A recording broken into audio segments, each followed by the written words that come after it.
श्री कृष्ण कहते हैं, इस धरती पर आने के बाद आपका मुख्य उद्देश्य यहाँ से मुक्त होना है।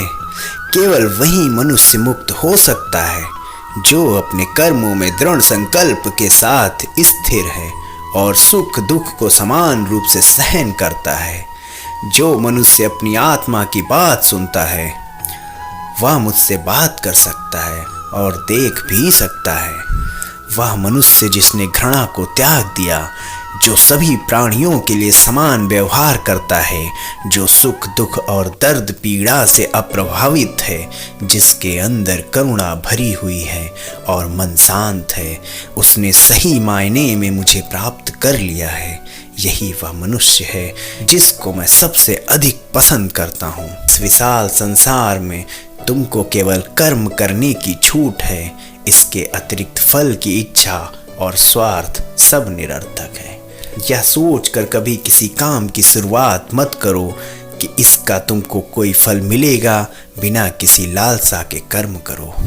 जो आदमी मुझे हर चीज में देखता है और मेरे होने के एहसास को अनुभव करता है, वह मेरा सच्चा भक्त है। ऐसे भक्तों से मुझे प्रेम है।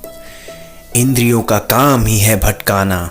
जब कोई मनुष्य अपना मन उनके पीछे छोड़ देता है तो समझ लीजिए कि उसने छेद वाली नाव में सवारी शुरू कर दी है जिसका डूबना तय है। ऐसा कोई नहीं है जिसका सदियों से अस्तित्व है और ना ही ऐसा कोई है जिसका सदियों बाद अस्तित्व रहेगा। यहाँ कुछ स्थायी नहीं है। तुम उसी को देख पाते हो जो तुम हो और तुम वही हो जो तुम देखते हो। मैं सभी के घरों में निवास करता हूँ। मेरी ऊर्जा सभी जगह समान रूप से वितरित है। जो मुझे पहचान लेता है उसको मैं भक्ति रस प्रदान करता रहता हूँ। मैं सर्वनाश कर सकता हूँ। मेरे रुकने की वजह मेरे भक्त हैं। जिस दिन मेरे सभी भक्त मर जाएंगे मैं सर्वनाश कर दूंगा। जो व्यक्ति अहंकार से मोहित होकर अपने कर्मों को अंजाम देता है, मैं उसके खिलाफ खड़ा होता हूँ। तुम हमेशा के लिए यहाँ रहने वाले नहीं हो। तुम्हारा जीवन बहुत सीमित है।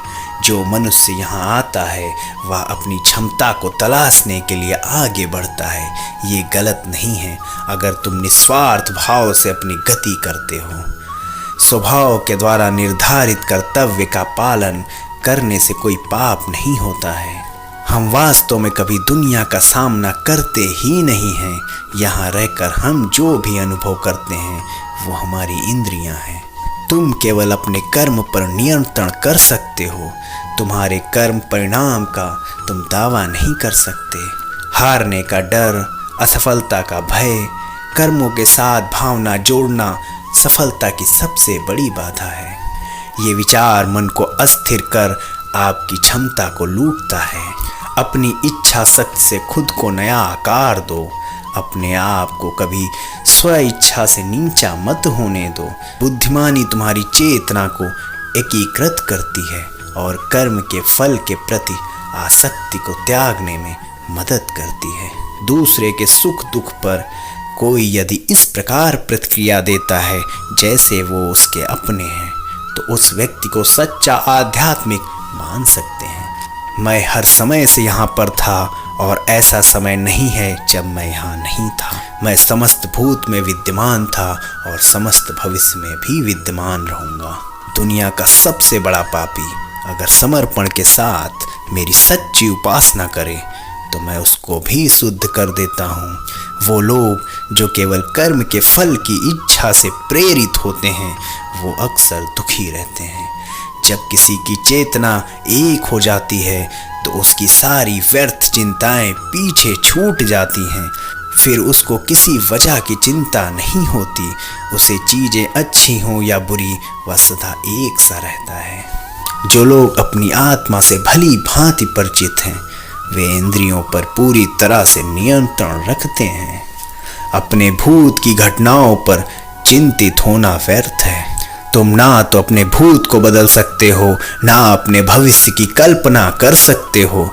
तुम केवल चिंतित हो सकते हो जो पूरी तरह से अर्थहीन है। मन को शिक्षित कर मनुष्य अपने सोचने के तरीके बदल सकता है और कोई भी कदम उठाना सीख सकता है। यह योग का केंद्रित सिद्धांत है। संसार में जीवित रहने के लिए कर्म करते रहना चाहिए। अपने कर्तव्यों से दूर रहकर कर्म से बचने की कोशिश नहीं करनी चाहिए। जो सुना है उस पर विश्वास मत करो। कुछ लोग अपने विवेक से मुझे अपना बनाते हैं, कुछ लोग ज्ञान से, कुछ लोग कर्म से, कुछ योग से। तुम मुझे किस रूप में प्राप्त करना चाहते हो ये पूरी तरह तुम्हारे ऊपर है। तुम मुझे जिस रूप में बुलाओगे मैं उस रूप में हाजिर हो जाऊंगा। तुम मेरे प्रति सदा चौकस रहो, मेरी उपासना करो, अपने हर एक कदम के लिए मेरा स्मरण करो। मैं वादा करता हूँ तुम मेरे प्रिय बने रहोगे। जो मेरे प्रिय हैं उनको मौत का भय नहीं रहता। मौत उनके लिए मात्र पुराने वस्त्र उतारने के बराबर है। जब मनुष्य सांसारिक विषयों के बारे में सोचता है तो आसक्ति आ जाती है।